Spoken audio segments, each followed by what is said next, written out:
సామెతలు 21వ అధ్యాయం 12వ వచనం వరకు ధ్యానించుకున్నాం. 12వ వచనంలో ఏం చూసాం? నీతిమంతుడైన వాడు దేవుడు అంట ప్రతి నరుణ్ణి చూస్తూ ఉంటాడు అన్నమాట. అర్థమవుతుందండి. ఆ మార్గం విడిచిపెట్టి ఎంతమంది అయితే ఉంటారో, ఉండకూడని రీతికి ఎంతమంది అయితే ఉంటారో వాళ్ళందరూ కూడా ఖచ్చితంగా రేపు వాళ్ళకి ఇవ్వాల్సిన జీతము ఖచ్చితంగా వాళ్ళకి ఇస్తాడు. అవునా? దానికి మనం చూసాం కదా, అనేక మంది ఏంటి మన సృష్టికర్త ఒక ఆయన ఉన్నాడు అనే విషయం కూడా జ్ఞాపకం పెట్టుకోరు అనమాట. ఎవరన్నా గుర్తు చేయాలి. సౌలుకు కూడా మనం అదే అనుకున్నాం కదా. దావీదు కూడా ఏంటి, ఒక ఆయన నన్ను చూస్తున్నాడు, నేను ఎట్లా పడితే అట్లా ఉంటే కుదరదని అది జ్ఞాపకం కూడా లేకుండా శరీరం ప్రకారం అనుసరించుకుంటా వెళ్ళిపోతున్నారు. అప్పుడు నాతాను వచ్చి తట్టి లేపాడు దావీదుని. అవునా కదా? తట్టి లేపాడు అన్నమాట. కొంతమంది అసలు జ్ఞాపకమే ఉండదు. మనం ఒక ఆయన సృష్టించాడు, దాని ప్రకారంగా ఆయన చిత్త ప్రకారం మనం ఉండాలనేది అసలు జ్ఞాపకం ఉండదు.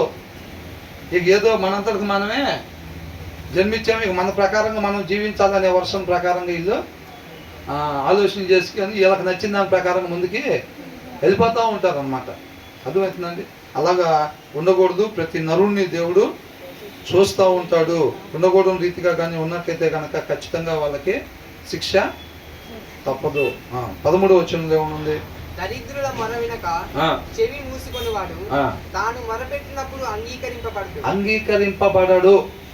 అవునా? మనం ఏం చేస్తాం? అయ్యా ఆకలి అని అంటే జోబులో ఉంటాయి డబ్బులు, 2000 ఉంటాయి, 5000 ఉంటాయి. మనం వాటికి టిఫిన్ తీసుకొని వస్తాం. ఆయన మొర మనకి వినపడదు.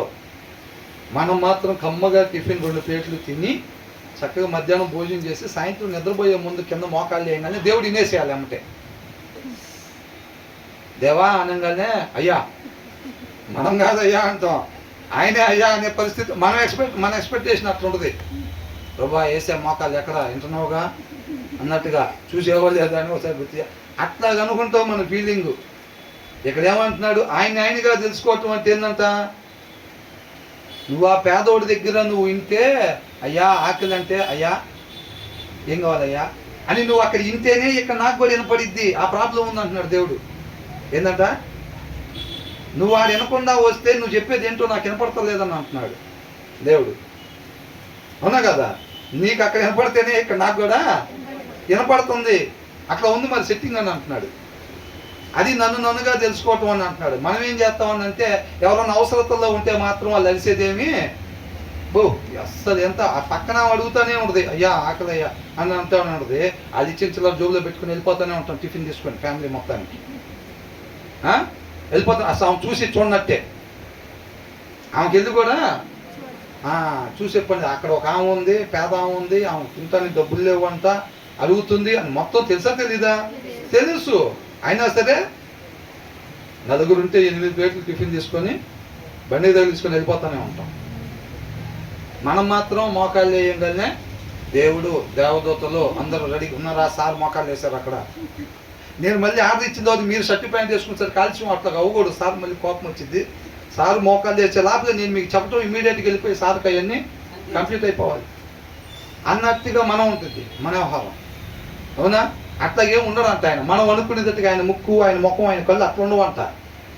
ఎట్లుండే అంట, మనకు అక్కడ వినపడితేనే ఆయనకి ఇక్కడ వినపడిద్ది అని అంటున్నాడు. అది ఆయనగా తెలుసుకోవటం అని అన్నాడు. ఇక్కడ ఏముందంటే whoever shuts their ears to the cry of the poor. దరిద్రుడు అంటే ఎవరు? నీకు అట్లా రాసి పెట్టుంది, నాకు ఇట్లా రాసి పెట్టుంది కోట్ల. ఏం చేస్తావు? నువ్వు అనుభవించు, నేను అనుభవిస్తా. ఇక్కడ అట్లాగే ఉండదు. అవునా? పేదవాడు. దరిద్రుడు అంటే ఎవరంట? పేదవాడు.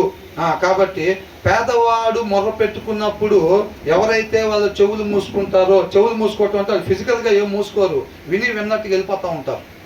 అవునా?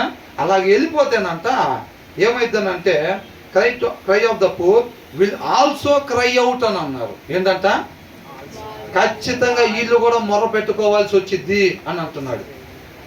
అవునా? నువ్వు ఎప్పుడైతే అక్కడ వాళ్ళకి ఇచ్చి ఇట్లా ఉంటే నువ్వు ఆ పరిస్థితుల్లోకి పోకుండా ఉండొచ్చు.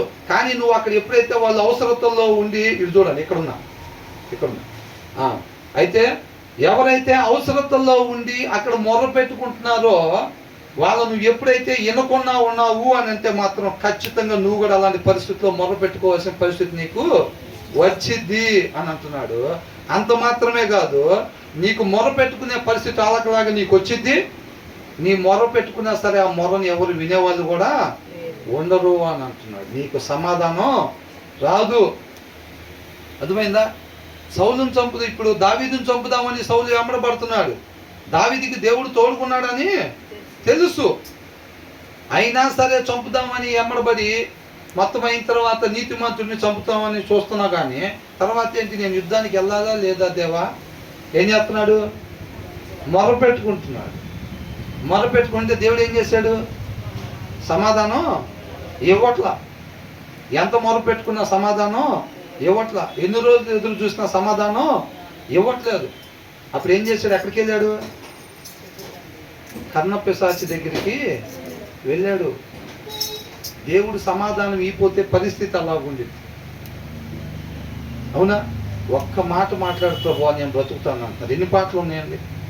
అవునా కదా?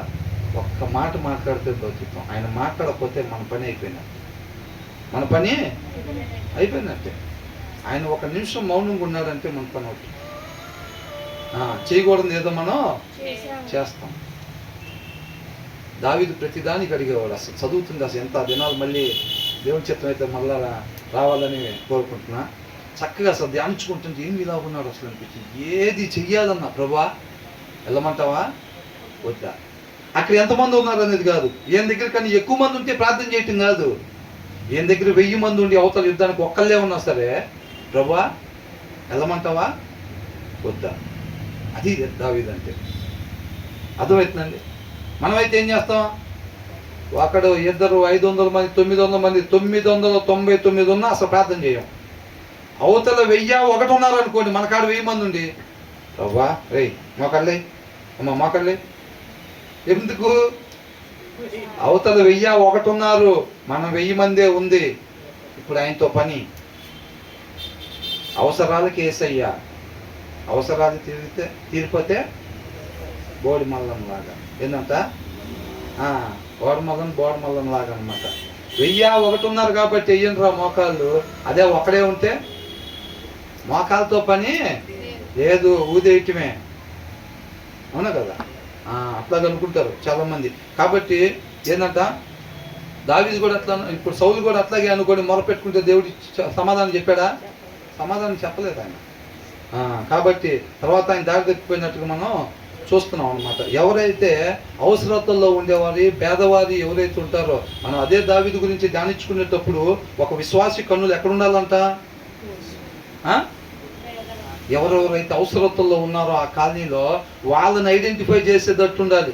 గొప్పోళ్ళ పేర్లు మనం చెప్పినా చెప్పలేకపోయినా మన కాలనీలో అవసరతల్లో ఎవరైతే ఉన్నారో వాళ్ళు ఎనీ టైం మన జ్ఞాపకం ఉండాలి. మన చూపు అక్కడ ఉండాలన్నమాట. మన చూపు అక్కడ ఉండాలి. దేవుడు మనకి ఇచ్చిన సమృద్ధిలో నుంచే సహాయం మనం వాళ్ళకి చేసే వాళ్ళం ఉండాలి.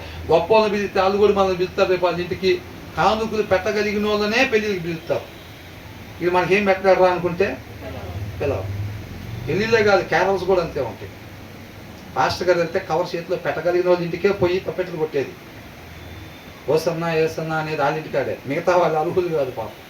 ఎందుకని? వాళ్ళు కవర్ పెట్టలేరు. వాళ్ళు కవర్ పెట్టలేకపోతే లేదు, అక్కడ ఓసన్నా లేదు, ఏసన్నా లేదు, కవర్ ఉండాలి. ఎలిజిబిలిటీ లేదు మీకు. మేమేం చేస్తాం? చర్చి పక్కనే ఇల్లు, మీరు కాదంటలా, మీకు ఎలిజిబిలిటీ లేదు. ఏంటంటే ఎలిజిబిలిటీ, కవర్ ఎలిజిబిలిటీ లేదని అంటున్నారు. అవునా? కాబట్టి ఇక్కడ కానీ మనం దరిద్రులు మొర ఆలకించకపోతే ఖచ్చితంగా మనం కూడా మొర పెట్టుకునే పరిస్థితి వచ్చింది. అంత మాత్రమే కాదు, నువ్వు మొర పెట్టినా సరే నీకు సమాధానం రాదు అను. అర్థమవుతుంది? అంటే ఈ వచనంలో నుంచి మనం ఏం నేర్చుకోవాలి? అవసరతల్లో ఉండేవారు మొర ఖచ్చితంగా మనం ఆలకించాలి. దేవుడైతే వదిలిపెడతాడా అట్లాగా? మనమైతే ఏం చేస్తామండి? అసలు ఎవరన్నా మొర పెట్టుకుంటే అసలు అసలు ఇంట్లో ప్రాబ్లమ్స్ అది అంటే అమ్మో ఇక స్టార్ట్ చేసాం, మనం స్టార్ట్ చేయాలి. ఎదురు దాడి చేయకపోతే కుదరదు. అక్క నీ సంగతి ఏం చూసావు? మా ఇంట్లో అయితే బియ్యం కూడా లేవు. ఈయనైతే ఏం పట్టించుకోవట్లేదు 3 రోజుల నుంచి చెప్తాం. ఎంతానికి ఇష్టపడడం. అవతల వాళ్ళు బాధలు చెప్పుకుంటున్నారంటే బోరింగ్ మనకి. మన బాధలు చెప్పమంటే 2 రోజులు చెప్తాం. ఏందంట? 2 రోజులు చెప్తాం మన బాధలు చెప్పమంటే. అవతల వాళ్ళు ఏదన్నా నిన్న తెచ్చి నొప్పి ఉందండి తగ్గట్లేదని అంటే అది వినాలంటే బోరు మనకి. మన చిన్న విషయం పెద్ద 3Dలో చేసి చూపిస్తాం అవతల వాళ్ళకి. అవతల వాళ్ళ గురించి ఏదని చెప్తే ఏమో బాధకి ఏదన్నా బాగోకి ఈ పూట కొద్దిగా బయట ఇవాళ వదిలేసిపోయినట్టుందండి, అసలు బాగోలేదు, ఏంటో నీరసంగా ఉంది, ఈ పూట భోజనం బయట తీసుకొస్తారా అని చెబుదామంటే ఆ మొహం చూసినప్పుడే భర్తకు అర్థమైపోయింది ఏమని, అమ్మో ఏదో స్కెచ్ చేసి తట్టుకుంది వాళ్ళు చూస్తే అని చెప్పి అసలు ముందే పోయి అసలు పైసలు లేవు, ఏం చేయాలి అర్థం అవ్వట్లేదు, ఏదో ప్లాన్ వేసి తట్టుకుంది ముందే ఆ క్యాషెట్ ఆన్ చేయక ముందే క్యాషెట్ ఆన్ చేసేసి డబ్బులు లేవు అసలు బయటకు తీసుకెళ్ళమని దేవం కానీ ఏందో అసలు డల్గా ఉంది, ఆరోగ్యం కూడా బాగోలేదు అని ముందే వేసేస్తాడు. ముందే క్యాషెట్ ఆన్ చేసి ఏమైపోయింది, ఇంక బాగా చెప్పిద్దా, ఇక చెప్పదు, బాగోపోయింది ఇంక అట్టగా పోయి బియ్యం కడిగి పెట్టుకుంటా ఉంది.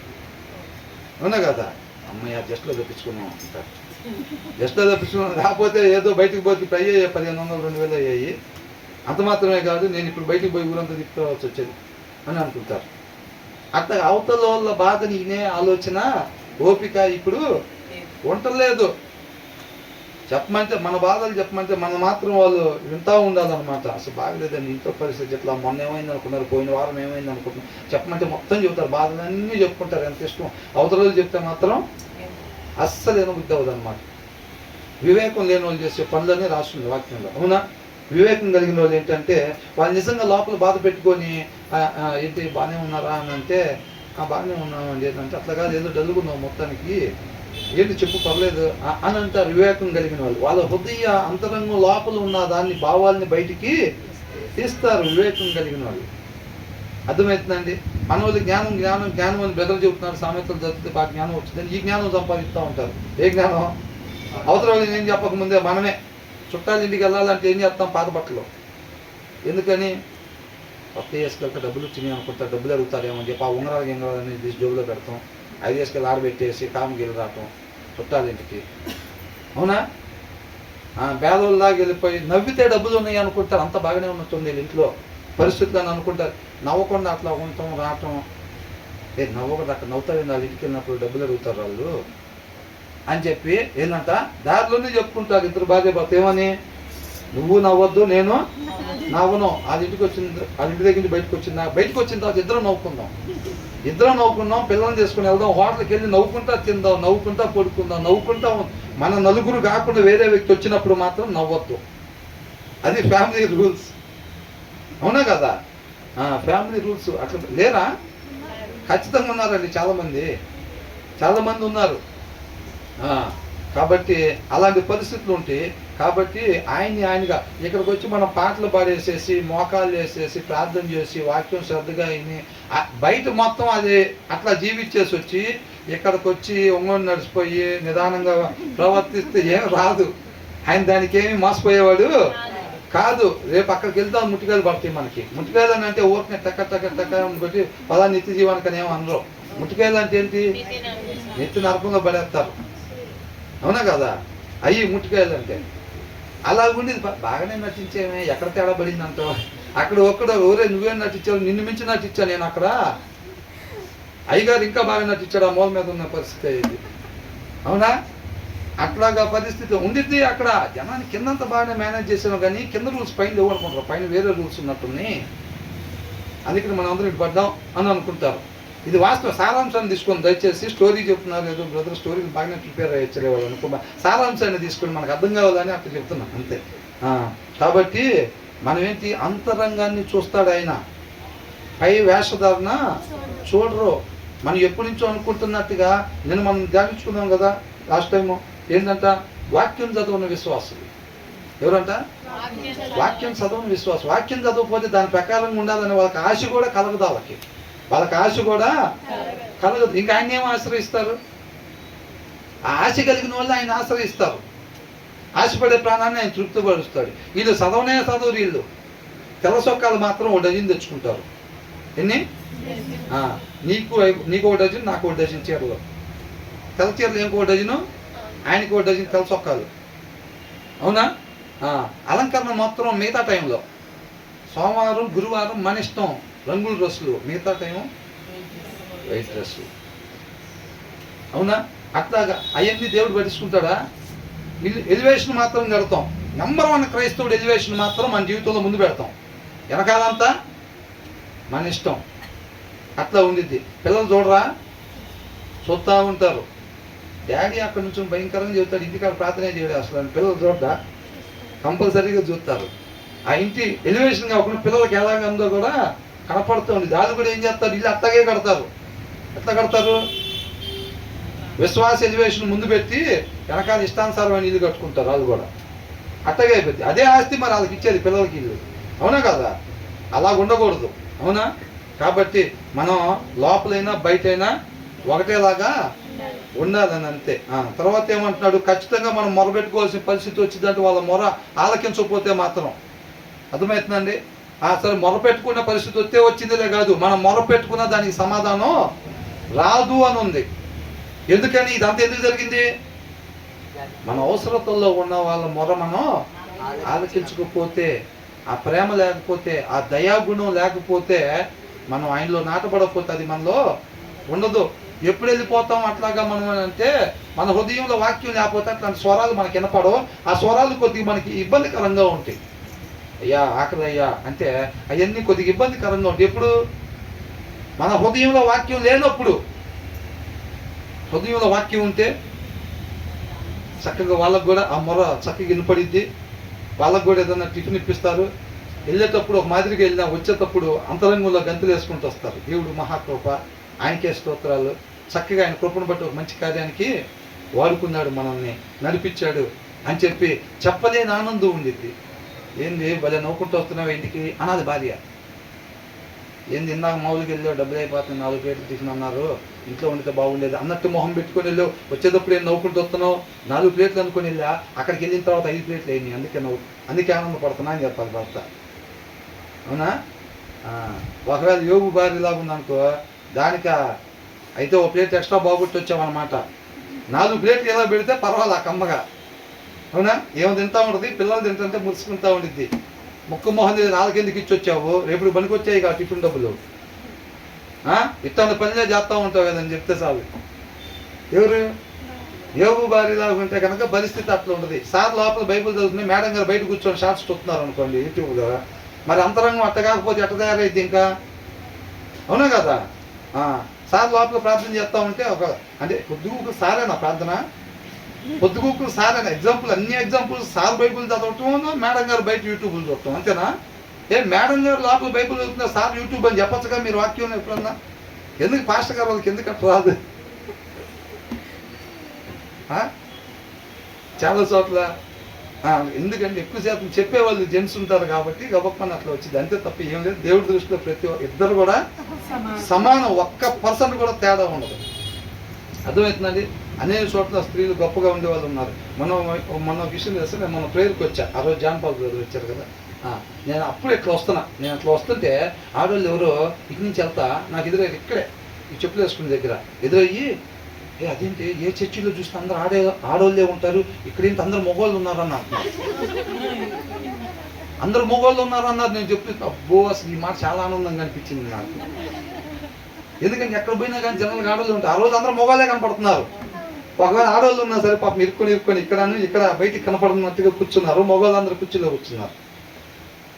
అలా మాట అనుకో ఆశ్చర్యం అనిపించింది. సొసైటీలో చూడండి ఎట్టయిపోయిందో, ఆశ్చర్యం అయిపోయింది. మగవాళ్ళు చర్చికి రావటం ఏంది ఇంత, అందరూ మగవాళ్ళు ఉన్నారు నేను చర్చిలో, అలా ఎంతలాగా ఉందన్నమాట అది. అవునా? కాబట్టి మనం ఖచ్చితంగా మన వాక్యం మన హృదయంలో ఉంటేనే మనకి అలాంటి స్వరాలు వింటాము, వాళ్ళకి సహాయం చేసే వారంగా ఉంటాం. ఆ దయాగుణం అన్నమాట, ఆ ప్రేమ, ఇదంతా కూడా దేవుడిలో ఉండే గుణలక్షణాలు. కాబట్టి ఆ వాక్యమైన దేవుడు మన హృదయంలో ఉంటేనే మనం ఆ ప్లేసులో ఆయన ఉంటే ఏం చేస్తాడో మనం అది చేసేవారంగా ఉంటాం, కానీ లేకపోతే అవకాశాన్ని పోగొట్టుకునే వారంగా ఉంటాం. అది గొప్ప అవకాశం. అవునా?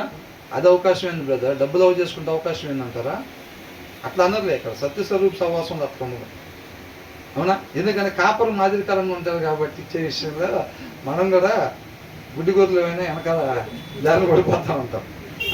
తర్వాత ఏంటంట, చాటున ఇచ్చిన బహుమానము కోపమును చల్లార్చును, ఒడిలో ఉంచబడిన కానుక మహాక్రోధమును శాంతిపరచు. మహాక్రోధం శాంతిపరచు. చాటున ఇచ్చే బహుమానం అంటే అసలు మనం చాటుకి ఇస్తే వస్తే కదా, మనం ఏది ఇచ్చినా జనం లేకుండా ఇవ్వగా, జనం లేకపోతే మనకు చేతులు రావు. అసలు జనం అందరూ ఉంటేనే వాటర్ ప్యాకెట్ ఇచ్చినా, బటర్ మిల్క్ ప్యాకెట్ ఇచ్చినా జనం మొత్తం సెంటర్లోనే ఇవ్వాలి. అయితే సెంటర్లోనే ఇవ్వాలి, అందరూ ఊరు మొత్తం వెళ్ళాలి కదా. పలానా వాళ్ళ అబ్బాయి ఇట్లా ఒక కానీ బటర్ మిల్క్ ఇచ్చాడని మొత్తం వెళ్ళాలి. కాబట్టి మనం ఎక్కడిస్తాం? జనాలు ఉన్న దగ్గర ఇస్తాం. ఒకవేళ అది జనం లేకుండా అక్కడ ఎదురైనా అక్కడ ఇరు, అక్కడ ఈకుని సిస్టర్ ఒకసారి ఇటు రండి, అందరూ కనపడదు, ఇక్కడికి రండి, ఎక్కడికి రండి అని చెప్పి ఆ బర్రమిల్లి చేతిలో పెట్టాలి. ఒకవేళ ఆమె చెప్పినా చెప్పకపోయినా వీళ్ళందరూ చెబుతారు కదా పోయి ఊళ్ళో, అవునా?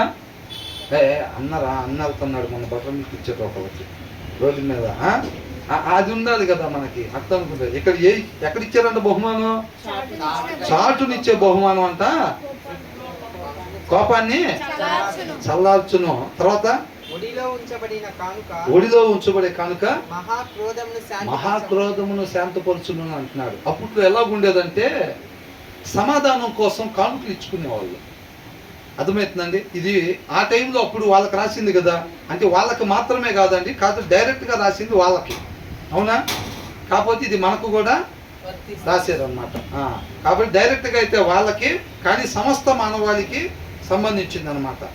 కాబట్టి వాళ్ళు ఏం చేసేవాళ్ళు అంటే అప్పట్లో కానుకలు ఇచ్చుకొచ్చుకునే వాళ్ళు. ఇట్లాగా మీరు చూస్తే నాబాల్ మీద కోపం వచ్చినప్పుడు దావీదు సైన్యం తీసుకొని బయలుదేరి వెళ్తూ ఉంటుంటే వాళ్ళ భార్య ఏం చేసింది? సమాధాన పరచడానికి, దావీదుతో సమాధాన పడటానికి, ఆయన కోపం చల్లార్చడానికి, తగ్గించడం కోసం ఏం చేసిందంటే కానుకలు ఇచ్చుకోండి, అవునా కదా? తర్వాత మళ్ళీ ఏశావు దగ్గరికి యాకోబు కూడా ఏం చేశాడు? ముందు కానుకలు ఇచ్చి పంపించాడు. ఎందుకని? ఆ కానుకలు ఇచ్చే సింబలైజ్ దేనికంటే సమాధానం కోరుకుంటున్నా, నేను నీ నుంచి కలహం కోరుకోవట్లేదు, నీతో సమాధానం కోరుకుంటున్నా నేను అనేదన్నమాట. అది తెలియపరచటం కానుకలు పంపించడం అంటే. అవి చూసినప్పుడు ఏసేవ్ ఏమయ్యాడు? ఎందుకు ఇవన్నీ ఇట్లాగా అని అంటే, పర్వాలేదు, సర్వోన్నతుడు నన్ను చక్కగా ఆస్వాదించి ఇంకా సమృద్ధికి ఇచ్చాడు, ఇవి నువ్వు ఉంచుకో, నాయలో నీ కటాక్షం కలిగితే కనుక ఇవి నువ్వు ఉంచుకుంటే నేను ఆనందపడతా, సంతోషపడతాను, నీతో సమాధానం కోరుకుంటున్నానని అనమాట. అర్థమవుతుందండి?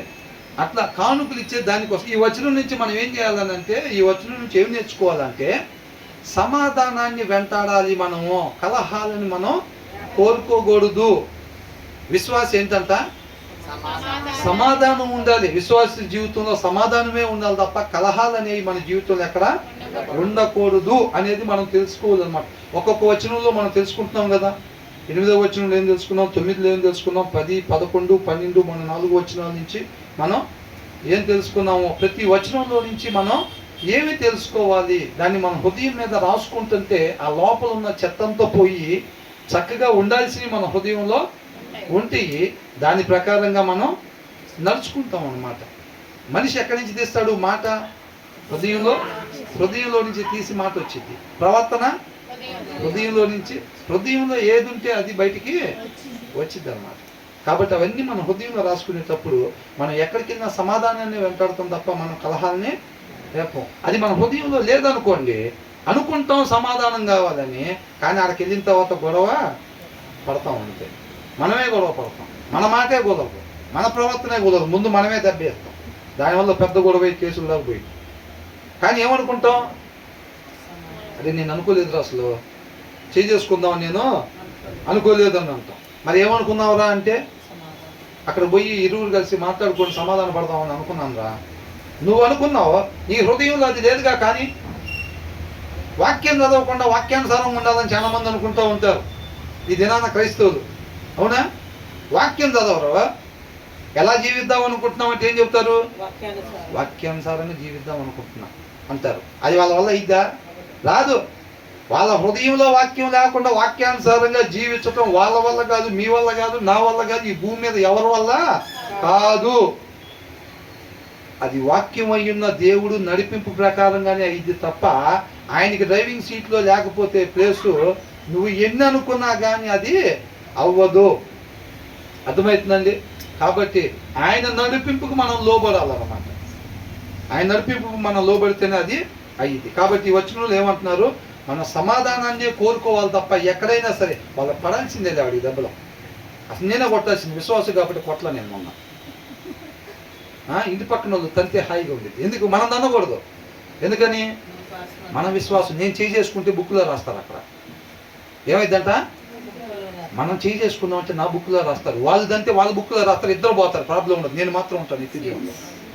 ఉంటావా? నీ అంతరంగం ఏముందో దేవుడికి తెలీదా? అయ్యే మరి రేపు అక్కడికి వెళ్ళిన తర్వాత తేడాలు పడతాయి. ఈ తెలివితేటలు మనం దేవుడి దగ్గర చూపెట్టకూడదు. ఈ తెలివితేటలు ఎప్పుడు ఉంటాయి అంటే వాక్యం చదవకపోతే దేవుడి జ్ఞానం ఉండదు, కాబట్టి లోక జ్ఞానం ఉండదు. అవునా కదా? మనం తిట్టకూడదు, కాలు చెయ్యి మనం ఎరగొట్టకూడదు. ఆ ఇరిగిందన్న వార్త మనం చెవును పడాలని కోరుకుంటూ ఉంటాం. చూసారా, చాలా మందికి తృప్తిపడతారు. పాస్టర్ గారు కూడా అంటారు, ఏం చేస్తాం, పరిస్థితి అట్లా ఉంది. పాస్టర్ గారు కూడా ఏమంటాడు, ఆ చర్చి మీద రాళ్ళు చేశాడు, ఆరాధన జరుగుతుంది, చర్చి మీద రాళ్ళు చేశాడండి, ఏం చెప్తాము, తర్వాత వారం వచ్చేసరికి యాక్సిడెంట్లో కాళ్ళు పోయినాయి అని అంటాడు. అంతేనా? న్యాయం జరిగిందా? అంటే పాస్టర్ గారు ఏంది మరి దాన్ని ఎందుకు కోట్ చేశారు అక్కడ? వాక్యం లేదు. ఇప్పుడు చాలా మంది చక్కగా పరిచయం చేసి వాళ్ళ భర్త చనిపోతే వాక్యానుసారంగా ఉంది. భార్యలు ఏం చెబుతున్నారు, వాళ్ళ భర్త కూడా పోయాడు అన్న మాట నా చెవును పడాలనుకుంటున్నారా? వాళ్ళు సత్యం తెలియక అట్లా చేశారు. మా ఆయన సత్య ప్రకారం ఉన్నాడు, రేపు ఆయనతో పాటు ఉంటాడు, దేవుడితో పాటు ఉంటాడు, నాకు దాని గురించి దిగులు లేదు. మేము కూడా ఇవాళ రేపు పోతాం, మేము కూడా పోయిన దేవుడితో పాటు ఉంటాం. కానీ వాళ్ళు ఉండరు. వాళ్ళు చేసిన పని చూస్తే వాళ్ళ దగ్గర సత్యం లేదు, వాళ్ళు నశించిపోతారు. వాళ్ళు అట్లా బాగకూడదని చెప్పి వీళ్ళు కోరుకుంటున్నారు. మేము పట్టబడ్డ సత్యం చేత వాళ్ళు కూడా పట్టబడాలి. ఆ కుటుంబం కూడా అట్లా ఉండకూడదు. ఆ కుటుంబం కూడా రేపు తండ్రితో పాటు ఉండాలి అని అనుకోవాలి. చర్చి మీద రాళ్ళు చేసినప్పుడు కూడా సత్యం తెలుసుకోవాలి, వాళ్ళు కూడా చర్చిలో ఉండాలని కోరుకోవాలి. కానీ కాళ్ళు తిరిగి అని చెప్తే పాస్టర్ గారు సంతోషపడకపోతే మనకెందుకు చెప్తారు అన్నమాట? అవునా కదా? అంటే బయట పరిస్థితులు అలాగా ఉన్నాయి కాబట్టి వాళ్ళకి అట్లా జరిగితే ఇట్లా జరిగితే ఆ వార్త చెవును పడితే మనకు సంతోషము అట్లా కాదండి. మనం కొట్టకూడదు, మనం తిట్టకూడదు, మన విశ్వాసం కాబట్టి. కానీ వాళ్ళ నాశనం జరగాలి అని కోరుకునేది వాక్యానుసారంగా ఉండే హృదయం కాదు. ఆ హృదయంలో దేవుడు లేడు. ఆ హృదయంలో వాక్యం అయి ఉన్న దేవుడు ఉంటే గనక మనల్ని ఇబ్బంది పెట్టిన వాళ్ళకు కూడా నష్టం జరిగిందన్న మాట మనం చెవుడు పడినప్పుడు మనకు ఎంతో బాధ అనిపించింది. అనిపించిందా లేదా? ఎంతో బాధ అనిపించింది. సౌలు చచ్చిపోతే కొనూపురుతో ఉంటే ఒక ఆయన చంపేసి ఆ వార్త వచ్చి ఎవరు చెప్పాడు? దావీదుతో చెప్పాడు. సభాష్ బేట అని ఇద్దరు కూడా చంపేసేయండి అన్నారా? దేవుడి చేత ఆస్వాదింపబడిన అభిషేకించబడినవాడిని నువ్వు ఎంత ధైర్యం ఉంటే వచ్చి నా దగ్గర చెప్తున్నావు నువ్వు అన్నాడు. అవునా కదా? కాబట్టి ఆయన కూడా చంపేసేయమని చెప్పాడు. అట్లాగా అంతే తప్ప బలిసి తీసుకుని ఎమ్మడబడ్డాడు. షబాష్, ఏం న్యూస్ చెప్పావు, అసలు ఏం న్యూస్ చెప్పావు అన్నాడా? లేదు. అవునా కదా? కొడతంటే ఏమన్నా మీ కాళ్ళు పడిపోయి చేతులు పడిపోని అన్నారా యేసయ్య? కొడాలు తీసుకుని కొడుతుంటే ఏమన్నాడు? తండ్రి వీళ్ళు ఏం చేస్తున్నారు, వీళ్ళకి తెలీదు, క్షమించు ప్రభువా, వాళ్ళని క్షమించే సత్య ప్రకారం ఉండేటట్టు నీ కృపను దయచేయి, నీ ఆకర్షణ దయచేయి. తండ్రి చేత ఆకర్షింపబడితే ఎవరైనా కూడా కుమారుడి దగ్గరికి వస్తారు. నీ ఆకర్షణ వాళ్ళకి రావాలి ప్రభువా. ప్రాణం పోయేటప్పుడు కూడా పలుకుతున్న మాటలు అయ్యి అదువేనా? ఒక్కసారి క్రీస్తు హృదయంలోకి మనం తొంగి చూస్తే మొత్తం అలా ఉందన్నమాట. మన హృదయాల్లోకి చూస్తే హృదయం దాకా ఎందుకు బ్రదర్, అక్కడ ఉన్న మ్యాన్ హోల్ తీసినా మా హృదయాలు చూసినా బ్రదర్ మీది ఉంటుందేమంటారు, మాదేం అట్లున్నది అంటారా అని మామూలుగా చెప్తున్నాను. కానీ వాక్యానుసారంగా లేకపోతే కనుక అలాగా ఉండిద్ది అని అంటున్నారు. కాబట్టి మన ఈ వచ్చిన ప్రకారం ఏం చేయాలంట? సమాధానాన్నే కోరుకోవాలి, సమాధానాన్ని వెంటాడాలి. మన కలహాలు ఉండకూడదు. మనం మాత్రమే కాదు, మనం మాత్రం విశ్వాస కుటుంబం లోపల ప్రార్థన చేసుకుంటూ ఉండాలి. మిగతా వాళ్ళంతా ఐగుప్తు కుటుంబాల్లో సెంటర్లో కొట్టుకులాడుతూ ఉండాలని కాదు, సెంటర్లో వాళ్ళందరూ దన్నుకుంటూ ఉండాలి. మేము మాత్రం అదే అనుమతి కుదురులో ఏసయ్యా ఏసయ్యా అనుకుంటూ ఉండాలి. మా కుటుంబం అట్లా అనుకుంటారా? యనమల కుదురు మొత్తం కూడా సమాధానమే ఉండాలి. యనమల కుదురు మాత్రమేనా? విజయవాడ మొత్తం సమాధానంగానే ఉండాలి. విజయవాడ మాత్రమేనా? సమస్త ప్రదేశంలో సమస్త సమయం ముందు ఏముండాలి? సమాధానం మాత్రమే ఉండాలి.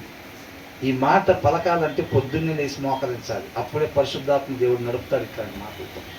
అవునా కదా? లేకపోతే ఆ మాటలు మన నోట రావు, మన నోట రావు. కాబట్టి సమాధానాన్ని కోరుకోవాలి. మనకు మాత్రమే కాదండి, మనకు మాత్రమే. అది చేయరా వాడు ఎట్టపోతే మనకెందుకు, నువ్వు మోకాలేరా? కాదు. మన వాళ్ళు ఏం చెప్తారు, ముగ్గురు పిల్లలు ఉన్నారు అనుకోండి, మన అబ్బాయి ఉంటే మన అబ్బాయి మోకాలు చేయమంటారు, మన అబ్బాయిని కళ్ళు మూయమంటారు. మిగతా పిల్లలు ఇద్దరు కూడా కళ్ళు మూయరు. వాళ్ళకి చెప్తున్నారా? వాళ్ళకి చెప్పరు. ముగ్గురు పిల్లల్లో మన అబ్బాయి అంటే రే కళ్ళు మూయి వాళ్ళు కళ్ళు తెరిచి చూస్తూనే ఉంటారు. ఇలా గెలి చూస్తున్నా బాబు నువ్వు కూడా కళ్ళు మూసుకున్న మాట చెప్పరు. వాళ్ళు ఎట్టపోతే మనకి అరే నువ్వు మాత్రం మూయి కళ్ళు, గబక్కన రాకడ వచ్చినా కానీ నేను ఇక్కడ నువ్వు అక్కడ, మమ్మీ అక్కడ, చెల్లి అక్కడ, ఎత్తబడాలి. నువ్వు మాత్రం కళ్ళు ఎక్కడున్నా మీరు కళ్ళు, మీ పక్కన వాళ్ళు కళ్ళు తెలుసుకుని ఏది చేసినా కానీ మీరేం పట్టించుకోవాలి. అది కూడా ఎక్కువైంది, అవునా కదా? అది కూడా ఎక్కువగా ఉంటాయి. మనం అలా ఉండేవాళ్ళంగా ఉండకూడదు. చివరి వచ్చిన ఒకటి చూద్దాం కానీ న్యాయమైన క్రియలు చేయుట నీతిమంతునికి సంతోషకరము, పాపము చేయు వారికి అది భయంకరము. ఇక్కడ ఏంటంటే వెన్ జస్టిస్ ఈజ్ డన్, న్యాయము జరిగినప్పుడు ఏంటంట, న్యాయము జరిగినప్పుడు it brings joy to the righteous అన్నమాట. నీతిమంతులకి సంతోషము కలిగిద్ది. At the same time but terror to evildoers అని ఉంది. అర్థమవుతుందండి? వాక్యానుసారంగా ఉండని వాళ్ళకంట న్యాయం జరిగినప్పుడు ఏమైందంట, భయము. ఎందుకని? వీళ్ళు ఉండాల్సిన రీతిగా వీళ్ళు ఉండలేదు కాబట్టి వీళ్ళకేమైంది, అవునా? అక్కడ ఏమైంది, ఇప్పుడు సొలొమోను దగ్గరికి ఇద్దరు వచ్చారు. నిజమైన తల్లి ఒక్క ఆమె ఉంటుంది. ఇద్దరు ఉంటారా? ఇద్దరు ఉండరు, ఒక్క ఆమె ఉంటుంది. న్యాయపు తీర్పిచ్చినప్పుడు ఈ నీతిమంతురాలు ఎవరైతే ఉందో, నిజమైన తల్లి ఎవరైతే ఉందో ఆమెకి ఏం కలిగింది, మహా సంతోషం కలిగింది. ఈ పక్కన నటిస్తుంది చూసారు, ఒక కింద పడి డొల్లాడి నా కుమారుడు అని డొల్లాడితే వారట్టింగ్ చేస్తారు కదా కాండలు అనే వాళ్ళు ఉన్నారు చూసారా. ఆమెకి ఎప్పుడైతే న్యాయపు తీర్పు జరిగిందో ఏమికి భయం, అయ్యా నువ్వెందుకు వచ్చి నా కుమారుడు అని నువ్వెందుకన్నావు, శిక్ష వేస్తారా లేదా? ఏం వదిలిపెట్టరు అంత అడ్డుకోలుగా. ఇప్పుడు ఇద్దరు కలిసి వేరే వాడి స్థలాన్ని కబ్జా చేద్దామని చెప్పి పోయి అది నా స్థలం అని చెప్పి వేరే వాడి కాగితాలు పట్టుకొచ్చాడు అనుకోండి, అది నిజమైన వాడికి ఇచ్చి నేను వదిలిపెట్టరు. దాన్ని కబ్జా చేయడానికి చూశాడు కదా, చూశాడంటే ఏం చేశాడు, అక్కడ క్రైమ్ చేయటానికి ప్రయత్నం చేశాడు. బతి తీసుకునేది చంపటాకని అటాక్ చేశాడండి. కాకపోతే అది కరెక్ట్గా గుండెల దగ్గర తగలలేదు, కానీ ప్రయత్నం చేసి సెంటర్లో ఎంబడబడి నుంచి ఆడదాకా పోయి అటు నుంచి పరిగెత్తి వేటాడుతున్నాడు అనుకోండి, పోలీసులు పట్టుకుంటే లోపల శిక్ష పడదా? కంపల్సరీగా పడిద్ది, అవునా కదా? ఇది కబ్జా చేసే ప్రయత్నం చేశారా లేదా? ఇప్పుడు ఆమె కూడా ఏం చేసింది, వేరే వాళ్ళ కుమారుడిగా కొట్టేయాలని చూసిందా లేదా? మరి ఆమెను వదిలిపెడతారా? ఆమెని వదిలిపెట్టరు. కాబట్టి న్యాయము జరిగినప్పుడు నీతిమంతునికి సంతోషము. రేపు అక్కడ జడ్జిమెంట్ ఎలా ఉండిద్దంట? ఇవాళ మన కోర్టులాగా లంచాన్ని తమ్ముడు పోయేటట్టు ఉండిద్దా? ఉండదు. ఖచ్చితమైన న్యాయపు తీర్పు అక్కడ ఉండిద్ది. అలా ఉన్నప్పుడు ఎవరైతే నీతిమంతులు ఉంటారో వాళ్ళందరూ కూడా సంతోషించేవారుగా ఉంటారు. ఇక్కడ వేషధారణ వేసుకుని వెళ్ళారు చూసారా, ఆ వేషధారణ వేసుకునే వాళ్ళు ఏమనుకుంటారు, న్యాయపు తీర్పు అక్కడ జరగగానే వీళ్ళకేమైపోయింది, భయపడిపోతారు. ఇక అంతే, దేవదూతలు వస్తారు, ఇక తీసుకెళ్ళాలి నరకంలోకి వెళ్ళంటారు. ఇక ఏమవుతారు, యాహూ అని ఎగురుతారా? అయ్యా అయ్యా ధనవంతుడు ఎత్తగలిసాడు, అరిసాడా లేదా? అట్లాగా అరుస్తూ ఉంటారు, అరుపులు కేకలు. ఆ అరుపులు అయితే ఇక్కడ వెళితే మోకాలు వేసుకొని దేవుడు కరుణిస్తాడుగా, శుభా ఇంకోసారి చేయండి ప్రభు అని ఇక్కడ అరవచ్చుగా. ఇక్కడ వెళ్తే అరుపులు వేరుకుంటాయి, తాగి అంటూ ఉంటారు రోడ్ల మీద, ఆ అరుపులు అరుపుతారు. ఇక్కడ రేపు అక్కడికి వెళ్ళేసరికి అరుపులు మారుతాయి, అవునా? అరుపులు మారుతాయి. కాబట్టి అంటే ఈ వచ్చిన ప్రకారం మనం ఎలా ఉండమంటున్నారు, భయస్థులుగా ఉండమంటున్నారా? నీతిమంతులుగా ధైర్యంగా ఉండాలన్నమాట, అవునా? నీతిమంతులు న్యాయపు తీర్పు జరిగినప్పుడు నీతిమంతులు సంతోషించేవారుగా ఉంటారు. మన నిత్యం తండ్రితో పాటు యుగయుగాలు సంతోషంగా ఉండాలని దేవుడు మనల్ని పిలిచాడులే కానీ నిత్య నరకాగ్నికి గురి కావాలని దేవుడు మనల్ని పిలవలేదు. అసలు మనిషి కోసం నరకం తయారు చేయబల్లా. కాకపోతే మనిషిలా ఉండకుండా అపవాది క్రియలు చేస్తున్నాడు కాబట్టి అపవాది ఉండాల్సిన ప్లేస్లో మనుషుల్ని ఉంచాల్సి వచ్చింది అన్నమాట పరిస్థితి, అంతేనా? కాబట్టి మామూలు విషయం నీతిమంతులుగా మనము ఉండాలి. అర్థమవుతుందండి? యుద్ధాలు జరుగుతుంటే కానీ, దేశాల మధ్య యుద్ధాలు జరిగితే కానీ ఆ వయసు పిల్లలు బైబిల్ తీసుకున్న అట్లా చర్చలకి చూసారా? యుద్ధాలు జరగకుండా అంతా బాగున్నాను సేపు వాళ్ళు గిఫ్ట్లు పంచుకుంటుంటే బాగానే ఉన్నారు. యుద్ధాలు జరుగుతున్నాయి టీవీ చూసి వచ్చి ఉంటాడు కొంచెంసేపు, ఎందుకు వచ్చిన కూడా చర్చిలో ఉంటే ఫస్ట్ 2 మిజైల్స్ ఇటు బండి లేనిపోయింది అనుకున్నారా? అట్లేం కాదులేండి, నేను మామూలు కోరకనే అంటున్నాను కానీ. కాబట్టి మనం ఎలా ఉండాలంటే ఈ వచనం ప్రకారం 2 వ్యక్తులను చూపిస్తున్నారు ఇక్కడ. ఆ ఇద్దరు, ఒకళ్ళు నీతిమంతులు, రెండో వాళ్ళు అవివేకులు, పాపిష్టోళ్ళు, దుష్టులు, దుర్మార్గులు, మూర్ఖులు, అవునా? ఒకరు నీతిమంతులు, రెండో వాళ్ళు అవివేకులు అనమాట. అవివేకులు ఏం చేస్తారంట? భయపడతారు, రేపు తీర్పు దినాన్ని బాధపడేవారుగా ఉంటారు. నీతిమంతులు ఏం చేస్తారంట? న్యాయపు తీర్పు జరిగినప్పుడు సంతోషంగా ఉంటారు అనమాట. కాబట్టి మనం నీతిమంతుల్లాగా ఉండాలా లేకపోతే అవివేకుల్లాగా ఉండాలా? నీతిమంతులలాగా మాత్రమే మనం ఉండాలి. నీతిమంతులు అంటే ఎవరు? ఏంటంటే ఇంపల్లా వాక్యాన్ని అనుసరించే వాళ్ళు నీతిమంతులు, రేపు నిత్యం ఆయనతో పాటు ఉండేవాళ్ళు అనమాట. కాబట్టి మనం వాక్యాన్ని ఎంత బాగా చదివితే అంత బాగా ఆశ మనలో తయారైంది, దాని ప్రకారం ఉండాలని. అంతగా ఆయన మనం ఆశ్రయించేవారు ఉంటాం, అంతగా ఆయన మనల్ని తృప్తి పరుస్తాడు అనమాట. దేవుడికి మహిమ కలుగును గాక.